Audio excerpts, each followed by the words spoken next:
Magpasimula tayo sa ganito. May 4 na uri ng tao. Una, ang talagang masamang tao na kahit kailan ay hindi kumikilala talaga sa Diyos. Pangalawa, ang hindi nakakakilala sa Diyos ngunit gumagawa ng kabutihan ayon sa kautosang nasusulat sa kanilang puso.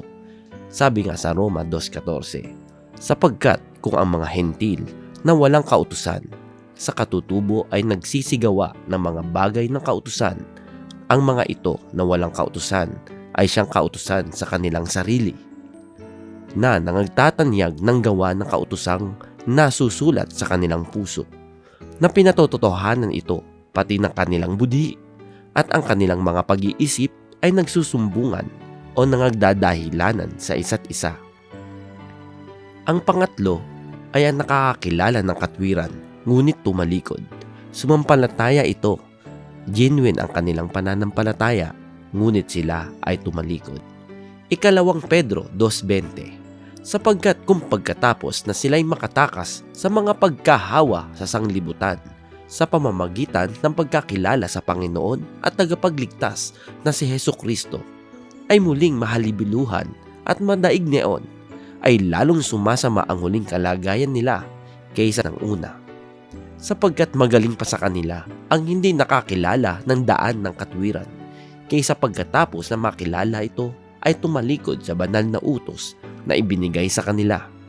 Nangyari sa kanila na ayon sa kawikaang tunay, nagbabalik na muli ang aso sa kanyang sariling suka, at sa paglulubalob sa pusali ang babaeng baboy na nahugasan. Pag sinabing nagbabalik, ibig sabihin ay may pinanggalingan at nakakilala sila at sumampalataya sila, kaya lang ang problema ay nagbalik muli sa masama. Posible ba na ang matuwid sa pananampalataya o genuine ang kanilang pananampalataya ay maaaring umurong? Ang sabi sa Hebreo 10:38, ngunit ang aking lingkod na matuwid ay mabubuhay sa pananampalataya, at kung siya ay umurong, ay hindi kalulugdan ng aking kaluluwa. At ang pang-apat ay ang sumasampalataya at nagpatuloy hanggang sa huli, gaya ni Pablo. Sabi sa ikalawang Timoteo 4:6, sapagkat ako'y inaalay na at ang panahon ng aking pagpanaw ay dumating na. Nakipagbaka ako ng mabuting pakikipagbaka, natapos ko na ang aking takbo. Iningatan ko ang pananampalataya. Kaya nasabi ni Pablo, iningatan ko ang pananampalataya sapagkat maari mo ito talagang maiwala. Hindi siya pupwede na pagtanggap mo ay okay na. Ang katunayan, sa unang Timoteo 1:19, na ingatan mo ang pananampalataya at ang mabuting budhi, na nang ito'y itakwil ng iba, sa kanila ay nangabagbag tungkol sa pananampalataya. Na itatakwil talaga ang genuine na pananampalataya. Nakita natin ang 4 na klase ng tao. Ang sunod nating tanong, paano ba ang kaligtasan? At ilan ba ang kaligtasang ipinakikilala ng Biblia? Una, sa Roma 6:6, na nalalaman natin na ang ating datihang pagkatao ay kalakip niyang napako sa krus upang ang katawang salarin ay magiba, at nang sa gayoy huwag na tayong maalipin pa ng kasalanan, sapagkat ang namatay ay ligtas na sa kasalanan. Sa kasalanan tayo unang iniligtas sa pamamagitan ng ating Panginoong Hesukristo sa pagkapako niya sa krus. Ang katunayan, sa Galatia 1:4, na siyang nagbigay sa kanyang sarili dahil sa ating mga kasalanan upang tayo'y mailigtas dito sa kasalukuyang masamang sanglibutan ayon sa kalooban ng ating Diyos at Ama. Mailigtas dito, mailigtas sa kasalanang sa masamang sanglibutan. Iyon ang unang kaligtasan, ang kaligtasan sa kasalanan. Ang ikalawang kaligtasan, ang sabi sa Lucas 12:5, datapwat ipinagpapauna ko sa inyo kung sino ang inyong katatakutan. Katakutan ninyo yaong pagkatapos na pumatay ay may kapangyarihang magbulid sa impyerno. Tunay, sinasabi ko sa inyo, siya inyong katakutan. Kaligtasan sa impyerno. Bakit? Sapagkat naiwawala mo nga ang genuine na pananampalataya. Kaya ang katunayan dito sa Mateo 5:22, Datapwat sinasabi ko sa inyo na ang bawat mapuot sa kanyang kapatid ay mapapasapanganib sa kahatulan. At ang sino mang magsabi sa kanyang kapatid, Raka, ay mapapasapanganib sa Sinedrin. At ang sino mang magsabi, Ulol ka, ay mapapasapanganib sa impyerno ng apoy. Kapatid mo na ang tinutukoy dito sa talatang ito. Kapag sinabihan mo ng ulol, ay mapapasapanganib ka sa impyerno ng apoy. Kaya, oras na ikaw ay nailigtas na sa kasalanan sa pamamagitan ng Panginoong Hesus at sa bautismo, ay kailangan mo namang magpatuloy sa pananampalataya at hindi mo maitakwil ang genuine na pananampalatayang tinanggap mo. Ano o sino naman ang biyaya na sa pamamagitan nito ay nailigtas tayo sa kasalanan? Dito sa Tito 2:11, sapagkat napakita ang biyaya ng Diyos na may dalang kaligtasan sa lahat ng mga tao. E ano ang ginagawa ng biyaya ng Diyos na may dalang kaligtasan? Na nagtuturo sa atin upang pagtanggi natin sa kalikuan at sa mga kahalayan ng sanglibutan ay marapat mabuhay tayong may pagpipigil at matuwid at banal sa panahong kasalukuyan ng sanglibutang ito. Ang biyaya ay inililigtas ka talaga dito sa masamang sanglibutan, na ang biyayang ito ay ang ating Panginoong Hesukristo.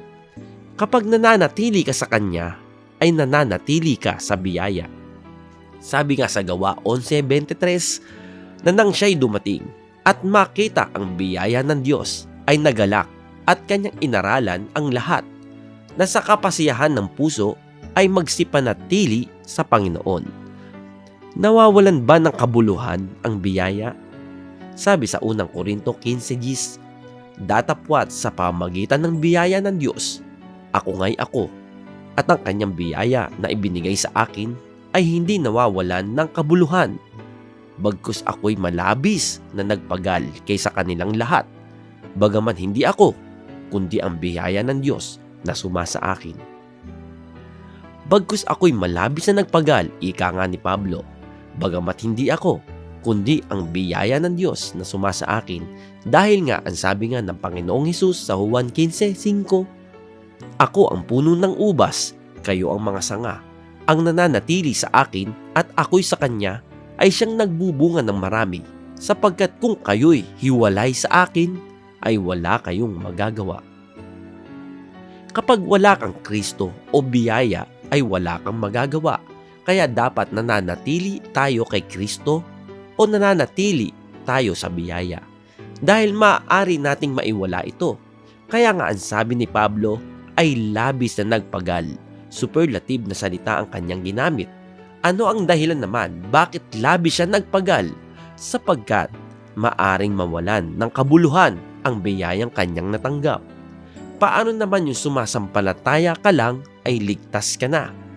Ang tanong, saan ka ba iniligtas ng pananampalataya? Ayon sa Lucas 5:20, at pagkakita sa kanilang pananampalataya, ay kanyang sinabi, lalaki, ipinatatawad sa iyo ang iyong mga kasalanan. Iniligtas siya sa kasalanan sa pagkakita ng personal sa Panginoong Hesukristo. Hindi ibig sabihin nito ay ligtas ka na sa impyerno o sa paghatol. Kailangan mong mapanatilihan ang pananampalataya o ang biyayang nasa iyo at iyong maingatan. Sabi sa Efeso 2:5, bagamat tayo'y mga patay dahil sa ating mga kasalanan, tayo'y binuhay na kalakip ni Kristo. Sa pamamagitan ng biyaya, kayo'y nangaligtas. Sa panahon natin ngayon na hindi natin kasama ng personal ang ating Panginoong Hesukristo, ay maaari bang ang pananampalataya lamang ay maililigtas ka na sa kasalanan? Ano po ba ang iba pang kasama ng pananampalataya? Dito sa Gawa 2:38, at sinabi sa kanila ni Pedro, mangagsisi kayo at mangagbautismo ang bawat isa sa inyo sa pangalan ni Hesukristo sa ikapagpapatawad ng inyong mga kasalanan at tanggapin ninyo ang kaloob ng Espiritu Santo. Sa pagsampalataya mo, kailangan mong magsisi sa kasalanan at magpabautismo upang ipatawad ang inyong mga kasalanan. Kung ligtas ka na sa kasalanan, so next level up tayo, iniligtas ka na sa kasalanan sa pamamagitan ng pananampalataya at biyaya ng Panginoong Hesus. Sapat ba ang pananampalataya lamang? Dito sa Santiago 2:24, nakikita ninyo na sa pamamagitan ng mga gawa ay naaring ganap ang tao, hindi sa pamamagitan ng pananampalataya lamang. May gawa, may gagawin ka. Anong gawa yon? Dito sa 2 Timoteo 3:17, upang ang tao ng Diyos ay maging sakdal, tinuruang lubos sa lahat ng mga gawang mabuti. Nailigtas ka na sa kasalanan. Meron ka ng pananampalataya. Nabautismohan ka na. Pinagpatawad na sa iyo ang iyong kasalanan. So naanib ka na sa tunay na iglesia. Ang mangyayari ngayon ay tuturuan ka naman ng lubos sa lahat ng mga gawang mabuti upang mapanatilihan natin ang biyaya. Bakit kailangan ng gawang mabuti? Sabi sa Efeso 2:10, sapagkat tayo'y kanyang gawa na nilalang kay Kristo Jesus para sa mabubuting gawa na mga inihanda ng Diyos ng una upang siya nating lakaran. Inihanda pala ng Diyos yon ng una pa para sa atin, para gumawa tayo ng mga mabubuting gawa upang ating lakaran. Dahil dapat ang pananampalataya mo ay, oo, sasabihin ng isang tao, ikaw ay mayroong pananampalataya at ako'y mayroong mga gawa. Ipakita mo sa akin ang iyong pananampalatayang hiwalay sa mga gawa. At ako, sa pamamagitan ng aking mga gawa, ay ipakita sa iyo ang aking pananampalataya. Makapagliligtas ba ang gawang mabuti kung hindi ka naturuan ng salita ng Diyos? Lalo naman sigurong kung ikaw ay naturuan ng mga mabuting gawa, lalo sigurong ito'y makapagliligtas. Kaya ang tanong, ang mabuting gawa ba na ginawa ng tao ay makapagliligtas kahit hindi pa siya naturuan ng aral? Ang sabi sa Mateo 25:34 patuloy, kung magkagayoy, sasabihin ng hari sa nasa kanyang kanan, magsiparito kayo, mga pinagpala ng aking ama. Manahin ninyo ang kahariang nakahanda sa inyo buhat ng itatag ang sanlibutan, sapagkat ako'y nagutom, at ako'y inyong pinakain. Ako'y nauhaw, at ako'y inyong pinainom. Ako'y naging taga-ibang bayan, at inyong pinatuloy. Naging hubad, at inyo akong pinaramtan. Ako'y nagkasakit, at inyo akong dinalaw. Ako'y nabilanggo, at inyo akong pinaroonan. Kung magkagayoy, sasagutin siya ng mga matuwid, na mga agsasabi, Panginoon, kailan ka namin nakitang nagutom at pinakain ka namin? O nauuhaw at pinainom ka? At kailan ka namin nakitang isang taga-ibang bayan at pinatuloy ka? O hubad o pinaramtan ka? At kailan ka namin nakitang may sakit o nasa bilangguan at dinalaw ka namin?